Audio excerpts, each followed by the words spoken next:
Hello everybody, we're back for our monthly vlog. And as you guys remember, the book that we read this month is Rhythms of Renewal by Rebekah Lyons. I guess for starters, I'm gonna just talk about why I chose this book for us to read. For me, the big thing is that I feel like lately, the past year has been a rough one, so I've dealt with a lot of fear, a lot of anxiousness, a lot of anxiety. And when I saw this book, it basically screamed, read me, because it says trading stress and anxiety for a life of peace and purpose. And I think that right there kind of spoke to me with everything that I was dealing with and going through. So what about you? Did you like the book? Yeah, I thought this book was great. Kind of along the same lines as what you just talked about. But for me, especially during this time, really kind of taking a moment back and even as you're going through the different chapters, and I know we'll pull out certain things, but I think for me, it really just helped me slow down for a second. I feel like I don't really operate in stress already, or anxiety, but I definitely feel like just being able to take a step back and see things in a different perspective and kind of what are some things that as an individual I can work on. So this was a great book for that. Absolutely, yeah. And one big theme that she kind of hits on in the book is just the fact that fear is something that a lot of us are dealing with, fear and anxiousness. And one of the Bible verses that she mentions early on is, do not let your hearts be troubled and do not be afraid. John 14:27. And basically, she kind of goes on to explain that do not fear is something that you see a lot in the Bible. So God's always kind of telling us, hey, relax, I've got this. And I think that was something else that really kind of spoke to me with this book and why it meant so much to me. And then just all about rhythms. Life is about rhythms. And if you don't have a rhythm or you feel a little bit off, then it's going to be hard to find peace in God and in your life. So that was something that I really, really, really liked. But as you mentioned, she talks about there being 4 different rhythms.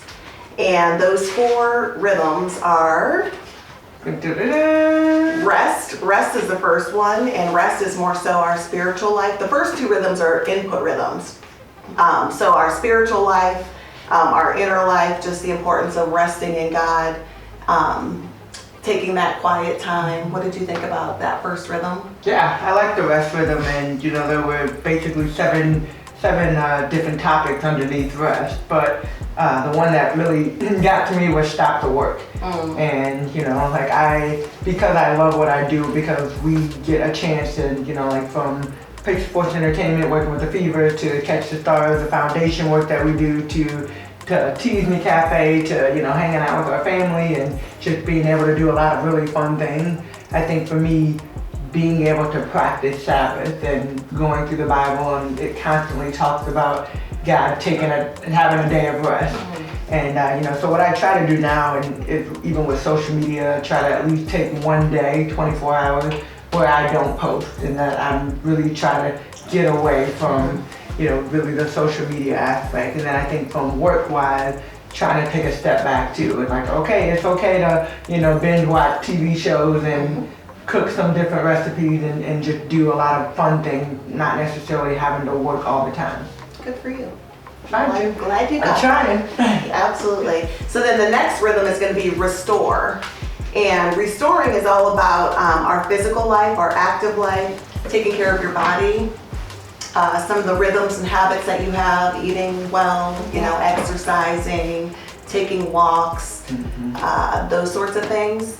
So did you take anything away from the restore? Yeah, which one was yours? There's 7 underneath that one as well. Yeah, I liked all of those, but the big thing, and it kind of goes back to what you just talked about with the rest rhythm, is that God did not create us to participate in the world's wear-down cycle. And that was something that was just like, whoa, okay, read that again. God did not create us to feel like we've got to overconsume, overdo, always go, wear yourselves thin. He created us to have these rhythms to slow down so that we can be more effective. So which one out of the chapter did you most relate to then, because I think from what I just heard, take a walk and clear the brain fog. Yeah, that one, I mean, kind of a little bit of all of them. I like the permission to play, giving yourself permission to just relax. Like yesterday, Colton and I built something with Legos, going out in the backyard playing with the boys.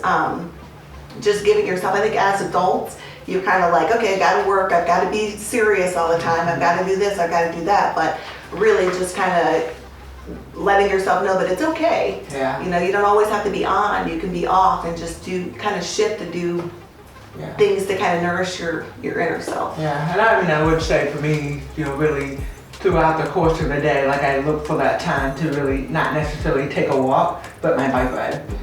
Being able to get outside. So, today obviously it's a rainy day, but on sunny days and even somewhat windy days, just getting out and being able to look around. I moved my office now. Today we're in my quote-unquote new office. I borrowed your desk and rearranged some things in here to make it, but sometimes I'm sitting out here and you look out, there's birds. I feel like I've seen so many different types of birds that have just flown through. So really just being able to restore and kind of, just disconnect for a second. Absolutely.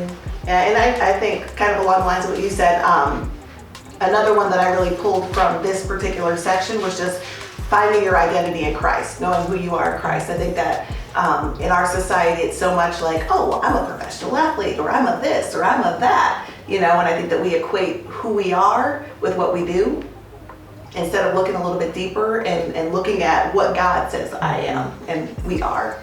So I think that was something that really kind of hit home for me. Great.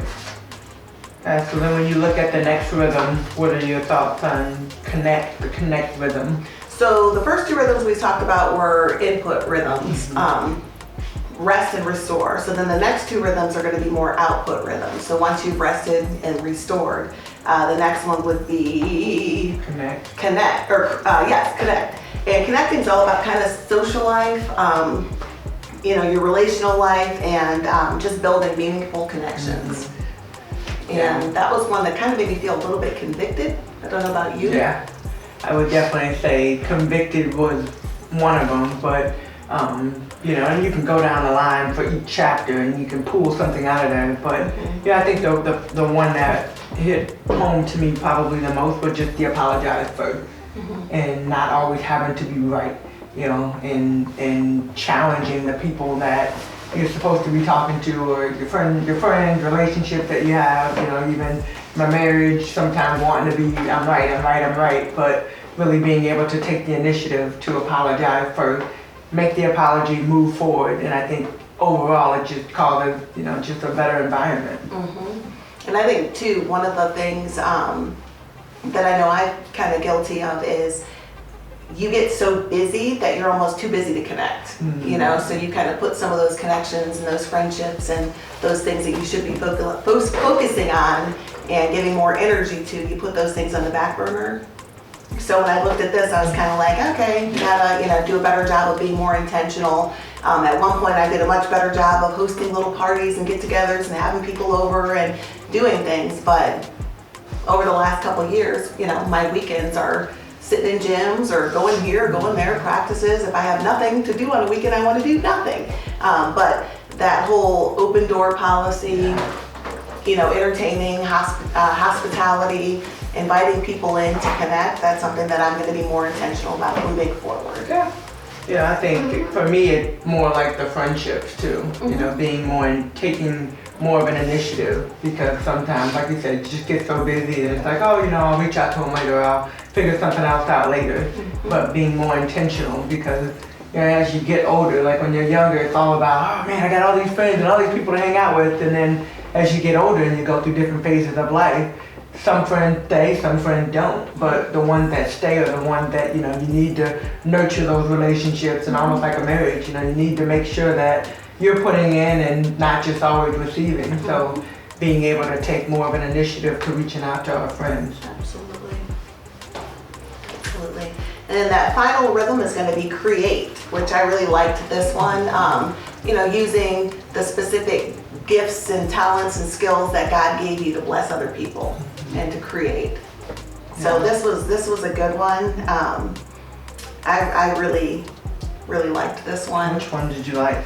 I mean, I just like the overall concept of creating, and I think when we think about creating, it can be a little bit stressful, like, oh, now I gotta do something, but it's not, you know. And then it also talked about how God doesn't expect us to create on our own. He wants us to create with Him, you know. And creating can be something as simple as writing or cooking, making a recipe. It doesn't have to be, you know, painting the Mona Lisa or doing whatever, you know, whatever your specific skills and talents are, just making sure that you're doing something. Yeah, I like that. And just, I mean, I think the overall theme too was just like learning how to just play, learning how to just be, learning how to, you know, like I think for right now during this time when we're in COVID-19, just figuring out what are some other things that I haven't had a chance to do, classes that I haven't had a chance to take, podcasts, seminars, you know, we started doing a different webinar, like different things that you can do. And I think that's really what made me excited. It's like, gosh, you know, like you said, I don't have to do the Mona Lisa. Yeah. But I can do something. Something. And I even like the whole dreaming again. You know, she mentions that she got so bogged down before following the 4 rhythms, so bogged down, so busy, so overly consumed even with social media, all the outside noise, that she wasn't sleeping well. But once she started to really follow these rhythms and rest and then restore and then connect, she was able to actually go to bed and sleep and dream bigger dreams and, you know, have these thoughts and ideas come to her that she didn't have before because there was so much noise and so much busyness. Yeah, I mean, I think that's, I've never really had the issue of not being able to sleep because I think I go so hard during the day that by the time my head hits the pillow at night, I am knocked out. But I think routine, you're just really trying to find the routine of what your life should be and routine of just structure to an extent, but being able to allow for some freedom and some openness. So I really like, even though I like to create, I love the conclusion.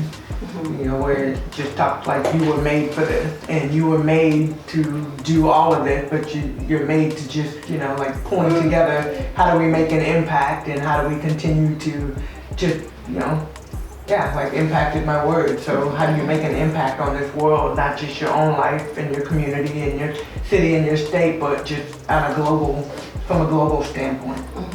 And I really like just the overall theme of rhythms, you know, rhythms and connection first with God. And one big thing I pulled out of this book was when she said that God cares more about your presence than your performance.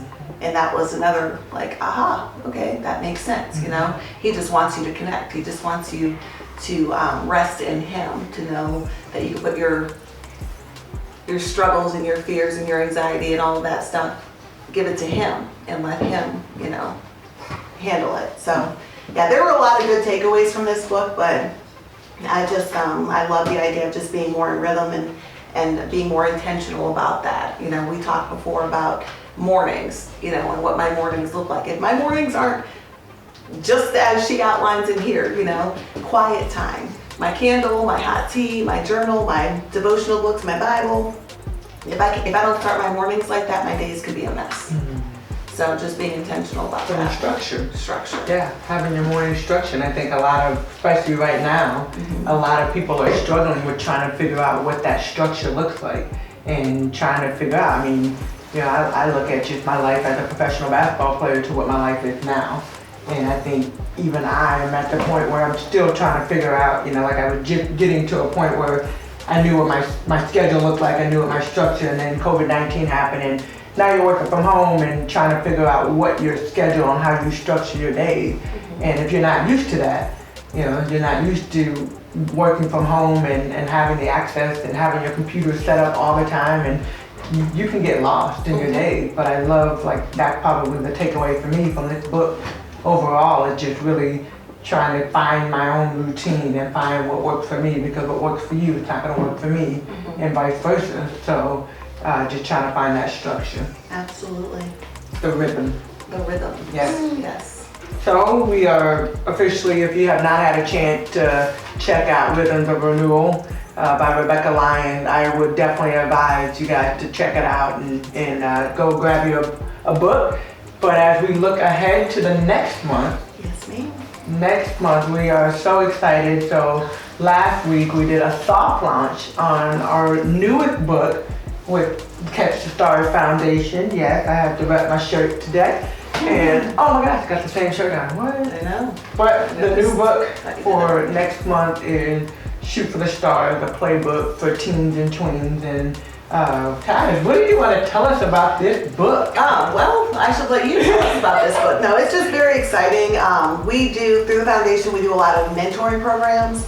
And this was kind of an opportunity for us to put a lot of the lessons that we put into the mentoring programs into a book form so that you don't have to be here in Indianapolis. You don't have to necessarily attend our 6, 8, 10, or 12 week sessions.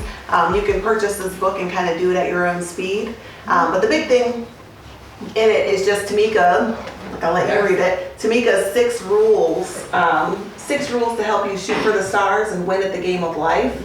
So I think that it's cool that you kind of give kids like, hey, you know, we know people are throwing a lot at you, but these very, very simple 6 steps will go a long way in helping you to be successful at whatever it is that you want to do. This book is not for athletes only, not for, you know, any specific Teens and tweens. person, teens and tweens, and she used the analogy of a playbook just because of her life and background with sports. And you know, every team you've played on, there's been a playbook. There's gonna, you know, set of rules to kind of follow along. So that's exactly what this is, and we're excited not only to have this book available, but also to have the online curriculum that's going to go along with the book. So go to catchthestars.org, get your copy today, and join us for this fun 8-week journey.